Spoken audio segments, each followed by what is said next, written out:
Let's be real, one of the reasons you clicked on this video is just to see how much I earn a month, so I'll show you that there right now to get that out of the way.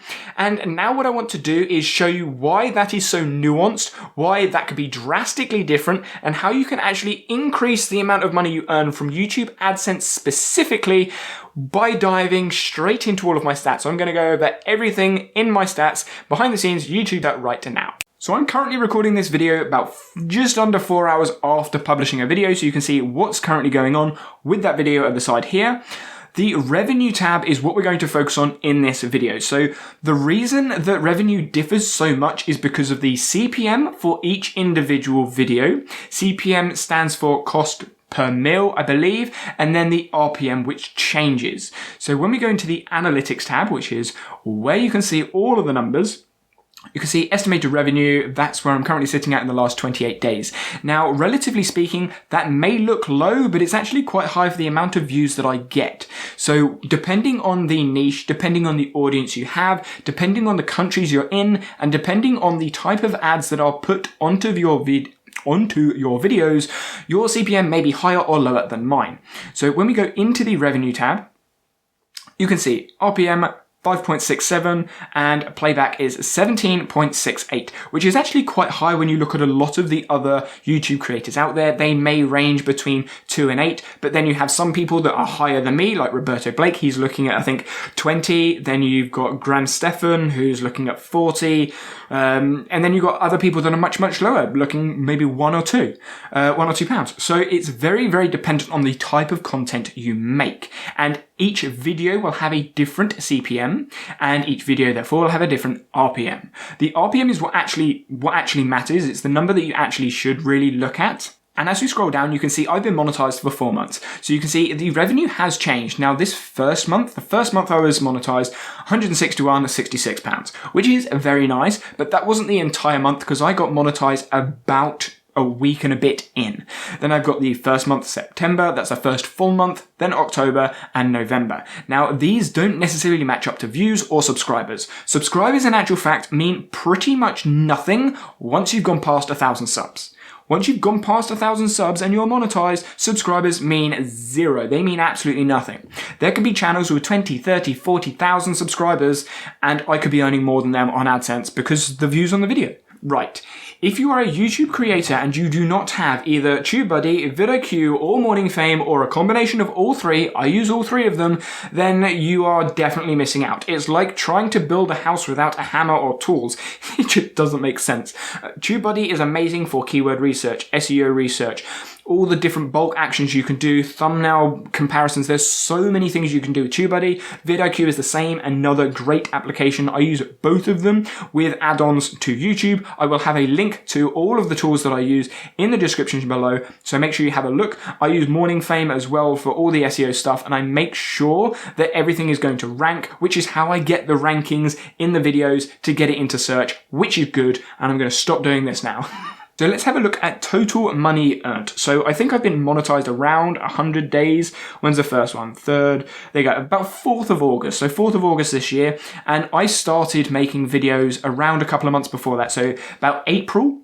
And I started making videos that started doing anything or getting traction around April. That's when I did my first Notion video. All of this time beforehand, about a year beforehand, I'd made about 70 something videos, got absolutely nothing, did nothing, went nowhere. I had 32 subs on the 1st of April. I'm now currently sitting at, 4,000 and something, 4,800 and something, and I've been monetized for about 100 days. And I've gained over £1,000 in revenue, which is mad. So let's dive a little bit further into the analytics and see what we can see. So, how to build a second brain. That was actually a live stream and not a video, and that has actually earned me the most amount of money. And the reason that's earned me the most amount of money, when we come across, you can see the RPM is 528. Let me say that again, it's 528. So the RPM is bigger than some people's CPM. And what that means is I don't need as many views to get the same amount of money. I also want to add in here, just because you are monetized on YouTube doesn't mean YouTube put ads on every video. There was a recent change to YouTube where they said they're going to put ads on all of the videos, irrespective of whether you're in the program or not. It's just if you're not in the program, you won't get AdSense for it. That doesn't mean every single video is going to have ads played on it, because people may be using ad blockers, or people using the premium, or they're in a country where ads aren't showing, or YouTube just decides not to put an ad on that video because of the viewer session that viewer's having. So maybe they've watched 3 videos with ads and they decide the 4th video, we're not going to put ads on that video because the viewer may go off of the platform. So YouTube decides that 4th video, let's not put an ad there. That could be your video, even though you're monetized. So the estimated monetized playbacks don't equal the amount of views you've had on a video. So you can see this top video, £53, that is great. 528 RPM, also great. Estimated monetized playbacks is 4,700. Now, when we have a look at the views, I've got almost 11,000 views on this live stream video. So that's only 50% of the views of this video are actually being monetized, have actually got money from it. So it's not every single view gets money. Now, when I scroll down these videos, you can see all these numbers are changing. That was an 18 CPM with a 528 RPM. But this video has a 22 CPM, so it's a higher CPM, but a lower RPM, 332. So even though it's predicted as a higher CPM, so in theory I should get more, I'm not actually getting more per view. So you need to have a look into your stats. I mean, look at this, 768 RPM, 19 CPM, 768 RPM. That's much more than the How to Build a Second Brain. So these numbers don't always relate one-to-one. Just because you've got more views doesn't mean the CPM is going to be higher, doesn't mean the RPM is going to be higher. You need to have a look at what video is actually earning you the most when you look at this. So I can get less views on this weekly planner video and still earn roughly the same amount as this How to Build a Second Brain video. And as we scroll down, these CPMs fluctuate. See 24, 19, you can see a 6 there, so that's really low. So you can see the spaced repetition video that I've done on my channel. I think that's actually the best video on my channel. Yeah, 18,000 views. That is the best video on my channel when it comes to views, but it's probably one of the worst when it comes to CPM and money. So if I want to earn money on YouTube through AdSense, doing more videos that are spaced repetition doesn't make sense. So that's where categorizing or using the strategy in my videos helps with building up my channel. So maybe I use something like spaced repetition for discovery. So more people come to my channel, but then I funnel them to a video like How to Build a Second Brain, and then I earn more from the AdSense. Or I funnel them to a video that pushes an affiliate marketing link, or pushes a digital product, or pushes the services that I offer when it comes to Notion and consulting. So now I'm going to organize these by views so I can see what is going on my channel, what's working well on my channel from a discovery standpoint, and seeing what's working and what's not. You can see spaced repetition, like I mentioned, is the highest viewed video on my channel, but it's definitely not earned me the most. I mean, that's £25, you've got 23, that's 50, that's 43, 43, 43, 53. Like, even though it's got the most views, it's definitely not earning me the most money when it comes to AdSense. Now, there are loads of things I look at in my analytics when I go through my analytics through YouTube, and that's what I'm going to do for the rest of the video. So if all you came for is money, there you go, there's the money. But I'm going to go through other analytics for those that want to know some of the more behind the scenes of the YouTube strategy. So I'm now going to go to traffic source. And what this is basically showing me is a load of squiggly lines. But basically this is showing me where the views are coming from. Now, I have targeted my channel for YouTube search. So what I've done is I've made all of the videos very good, ranking well in YouTube search. So when you type in Notion space repetition, for example, that video ranks quite highly in search because of the things I've done to the video. Keyword research, tags, even though they don't make that much of a difference, description, SEO, even though it doesn't make drastically much of a difference. But mainly it's the title and the thumbnail, and then the topic to get the views. But I have targeted YouTube search. So you can see this is where most of the views have come from. Browse is the next one. So browse is people's homepages. If you click into browse, you will see what's going on. So let's have a look and see what's going on my channel. So the homepages, subscriptions, watch later, and watch history. Homepages is the main one. Let's go back for a second. And we can see this is what is going on. So YouTube search. YouTube search is the blue line. This is the one above everything else. So that is where the majority of the views are that are coming to my channel. And then you see the green line, and the green line is browse. And that typically will spike when you publish a new video. So you see that's where I published a video, because that's where videos are going out onto people's homepages. This video, I believe 11th of November, I believe this was either this or this was the timeline view, which was the update in Notion. So you can see loads of people saw that video and clicked on it for browse. So I got loads of views for that. We can have a look down here that most of the watch hours actually came from browse. So even though I'm getting more views from YouTube search, I'm getting more watch hours from browse. And to support that up, you can see average view duration 4 minutes.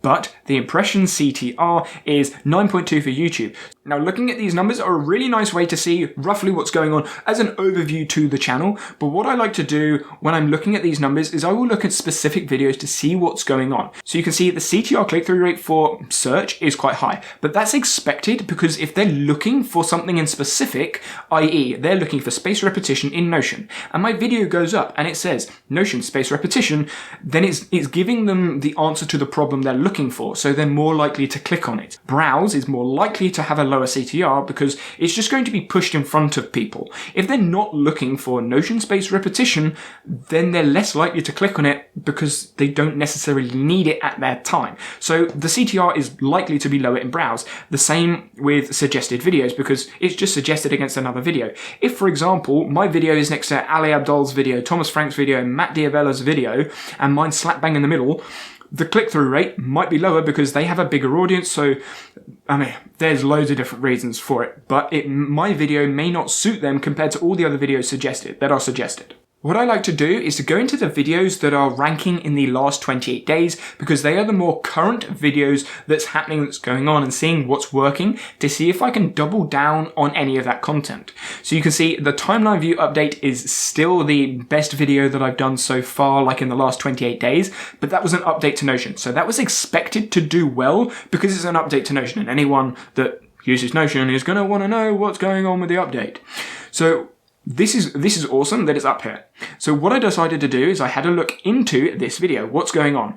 Estimated revenue. That's pretty nice, especially considering the time it's been up. 769 is also nice. And the reason this is high is because CPM is high. And the people that want to watch this video are more likely to be a buying audience. So I would imagine people that are subscribed to my channel, when I look at my analytics, I know that they're older than 25. I can see that the majority of my audience are at least adults, but you can see at a higher percentage, 25 to 34. I am 24, so that's pretty close to my age and older. So what this is saying is it's not necessarily a buying audience, but they have the money to buy something. So people can put ads on those videos. If a video is a meme video that is doing something about, I don't know, toys, and kids are watching the videos or younger people are watching the videos, advertisers are less likely to put ads on those videos because a 5-year-old is not going to look for pension schemes or I don't know what other ads are going up and stuff like that. But they're less likely to advertise on videos with a younger audience, which is why my CPMs are higher. And the timeline view is specific to people in business or project management or task management or something like that. Those sorts of people are more likely to be a buying audience, which is why the CPM is higher, which is why the RPM is higher. Or in the audience tab, I'm going to have a quick look so you can see what's going on. So I normally publish videos around 12 o'clock. And the reason I do that is because most of my audience are active at 1 or 2 o'clock. So when they come on, so I grab these first people, so many viewers on YouTube, so I grab those first people that are just actively getting onto the platform or keeping them moving, and then all of the main bulk of people, my video is already up, it's already there, so it has all of that time to appear in browse, appear in suggested, or appear in their subscriptions or anything like that. So I have essentially 4 or 5 hours of my video being in front of my main bulk audience, so it makes sense to post just beforehand. Now, I also choose to spread my videos out because if you post a video one after the other, it's going to the browse, essentially. So if I was to post a video on Tuesday and then post a video on Wednesday, the video posted on Wednesday is more recent. So what that's going to do is YouTube's going to go, oh, okay, let's put this one up. So all the browse traffic that I could have potentially gotten with that video on Tuesday would be tranced because it's now pushing the new video. So what I tend to do is give a 48-hour gap. So I give my video some time to breathe on the platform so YouTube can push it out. Then if the video does well, I actually increase the gap. So for example, the timeline view video, I put that one out on Tuesday and I had a video scheduled for Thursday. But the timeline view was doing well, so I just kept it up and left it up there because there's no point trying to cap the video if it's doing well. So I left it up and it carried on gaining gaining moves, gaining views as it kept going. Then when the views started to tail off, which you can see in the individual video analytics, so when you go into the video, so I'm in the video and you could either see it in the real time, but what I like to do is I come up here and then I go since lifetime uploaded, and you can see here it is. So you can see I got a big spike, which is when I published the video, and then it came down. Now other videos, it drops very, very quickly. This video you can see sort of leveled out, which is those days that I just didn't see the point in publishing another video. So I published it, I published it on Wednesday. Then Thursday, it did well. So it would have been Friday that I published another video, but it was still doing quite well, so I didn't bother. Then the next day, it was still doing well. Then it started to tail off, which is when I decided to put the other video out. Now, some new data that they've added into YouTube, and there are loads of other things that they're adding in, but you can see these audience retention graphs. And audience retention is absolutely massive, and I have done a lot of changes when it comes to the style and what I put in my videos because of this graph. But they've added in this little info section, which is amazing. So looking at this retention, you can see there was a big drop off to start because people just wanted to see the timeline view, which is understandable, and this is the timeline view.